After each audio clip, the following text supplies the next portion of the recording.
שלום גנדליה שלי, מה שלומכם? אנחנו סיימנו עם הסיפור שלנו עם 5 דקות ולחלום, ואתמול הלכתי לאמא שלי, הבאתי ממנה הרבה ספרי ילדים, ספרים מאוד מאוד יפים, ביניהם סיפור שרציתי להקריא לכם במשך הרבה זמן. לפני שאני אראה לכם איזה סיפור זה ונתחיל לספר אותו, נבדוק זה יום היום, זה יום היום, יום שני, יום מספר 2, יום שני.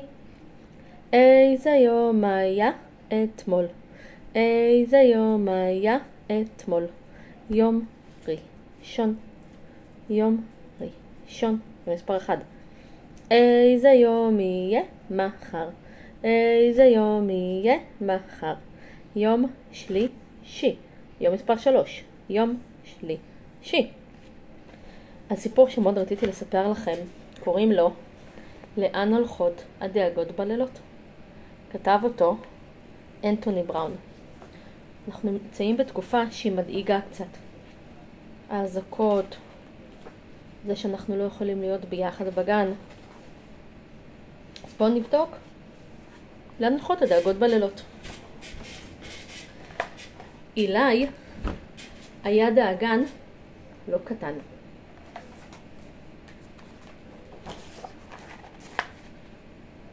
הוא דאג בגלל הרבה דברים. אילי דאג בגלל כובעים.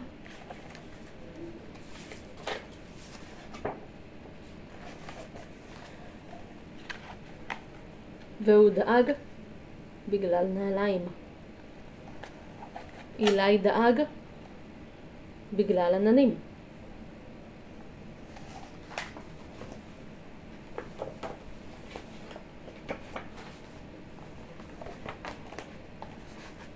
הוא דאג בגלל גשם. אילי אפילו דאג בגלל ציפורים ענקיות.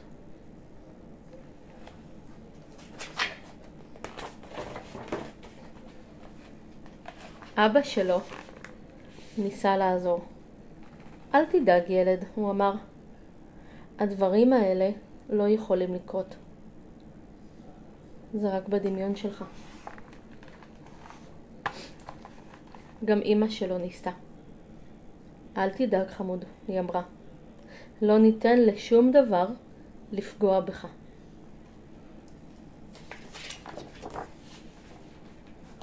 רואים?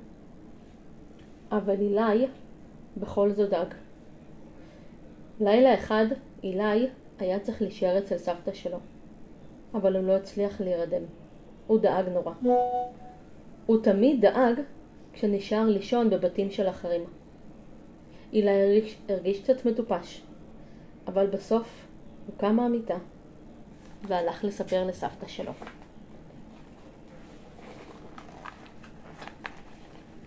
מה פתאום מטופש? סבתא אמרה.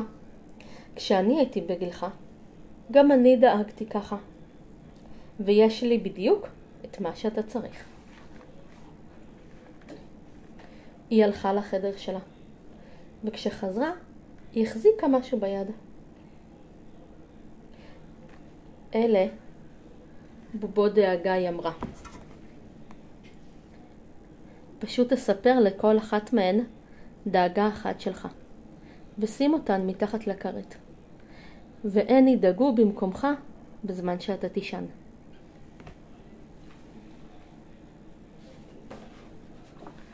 אילי סיפר את כל הדאגות שלו לבובות הדאגה, והוא ישן שינה עמוקה כמו בולץ. למחרת בבוקר אילי חזר הביתה.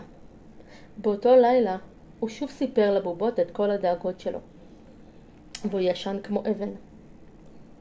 למחרת בלילה אילי ישן מצוין, וגם בלילה שאחריו. בינתיים אני מעבירה עמוד ומסבירה לכם חברים, שאומרים שמישהו ישן כמו בול עץ וכמו אבן, זה אומר שהוא ישן חזק, שהוא ישן טוב. אבל בלילה שאחרי כן, אילי שוב התחיל לדאוג.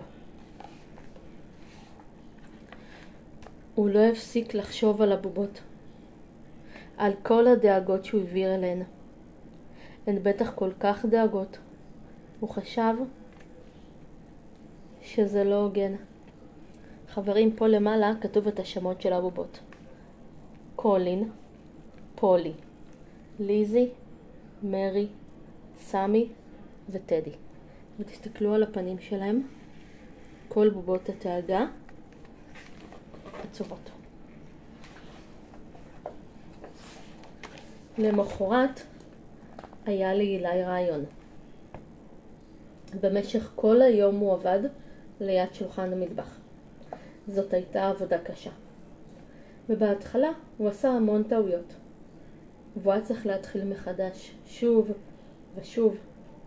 אבל בסופו של דבר, אילי יצר משהו מיוחד מאוד. אילי יצר בובות דאגה לבובות הדאגה. גם פה חברים יש מלא שמות של כל מיני בובות דאגה שהוא יצר לבובות הדאגה. ובאותו לילה כולם ישנו מצוין, אילי וכל בובות הדאגה.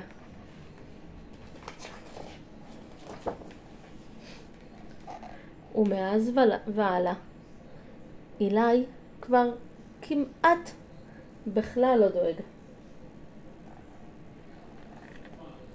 וגם לא החברים והחברות שלו.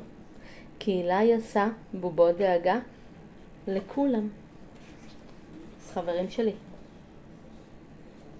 אם יש לכם בבית חומרי יצירה, אני מזמינה אתכם להכין בובות דאגה משלכם, לספר להם את הדאגות, ולהניח לידכם במיטה, בתוך הארון, מתחת לכרית. ואני אספר לכם סוד, כשאני דואגת, אני מספרת את הדאגות שלי לבל. ולפעמים היא לא מתייחסת. לפעמים מסתכלת לי לתוך העיניים, ובלב זה עושה לי הרגשה טובה, כאילו היא באמת מבינה אותי ואת הדאגות שלי. אז תחשבו גם אתם, חברים, למי אתם יכולים לספר את הדאגות שלכם? לבעל חיים, להורים, ואם תרצו, אתם יכולים לספר גם לי. להתראות.